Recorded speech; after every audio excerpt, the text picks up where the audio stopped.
In 1969, Mom and Dad left for Oregon, and I stayed behind with my old friends continuing my music. The long descent downhill into sin, into marijuana, and eventually into LSD and speed had already begun.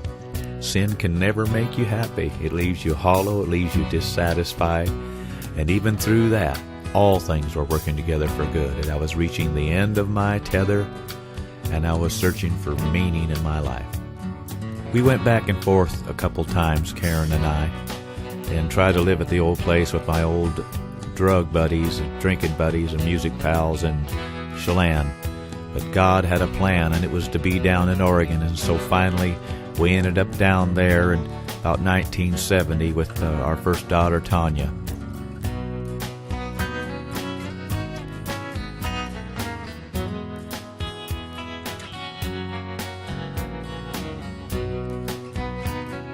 Eventually the family was converted, and it wasn't long before my dad and my little brother and myself were all working together in the woods, living for Christ.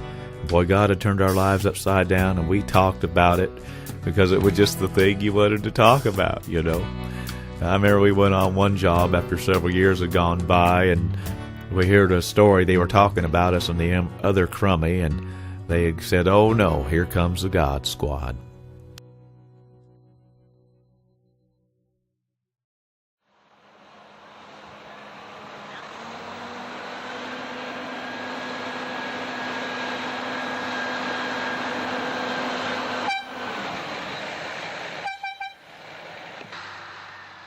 We've often run into father and son teams in sawmill or plywood plants, but the family group we discovered logging in the forest above Lakeside this last month may be a first.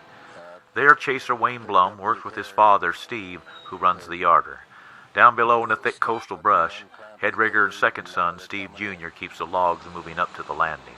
Steve Jr., and Wayne are a logging family from way back. Steve has followed the logs through the Northwest from Oregon to Washington, up to Alaska and back to Oregon, and his sons have traced his footsteps. They were working that day with the newest tower on the lakeside shows. The family lives in McKinley down toward Myrtle Point, so they have a sort of family carpool, which gets them to work every day. Although Wayne, who we talked to most, was a little too modest to say so, the family is also very involved with playing their own brand of music. Rumor has it that lead guitarist Steve can really put strings through their paces. The Blums have played their music quite a few places, though now they are emphasizing a strong gospel sound and doing considerable playing within their church group.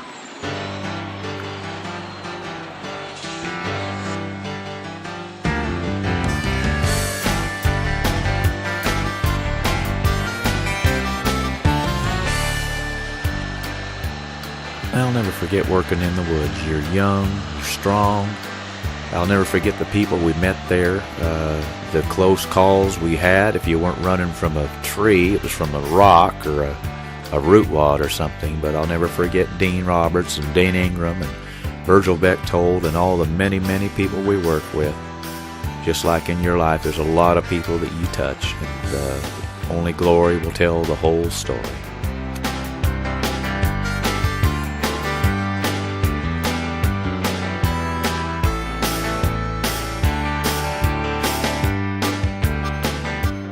Wild crew of loggers, we really were sinners to the bone.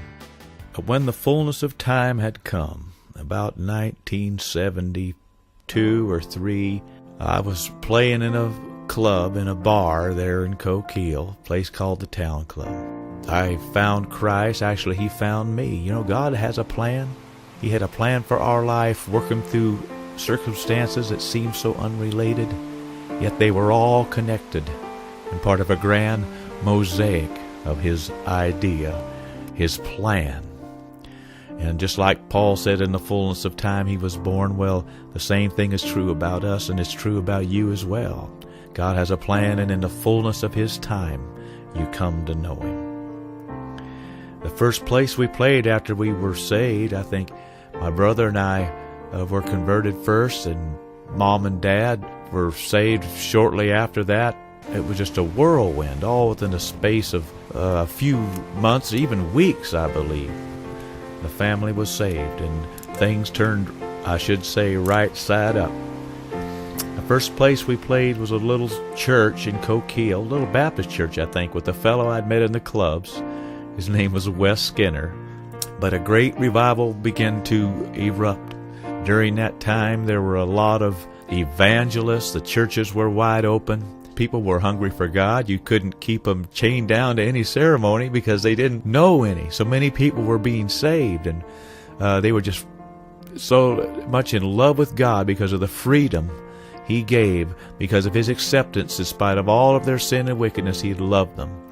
And they just hadn't learned any ritual yet, and it was just wide open. The churches were open to all sorts of groups and evangelists, for good or bad. That's just the way it was. People were hungry for God, and you couldn't tie them down.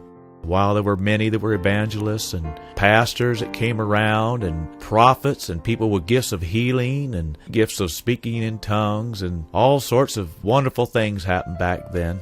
We were simple people. That wasn't our part, but God gave us a good part too. While others did all those other things, and they ministered so much to the church, evangelists, pastors, prophets, and teachers, we sang songs.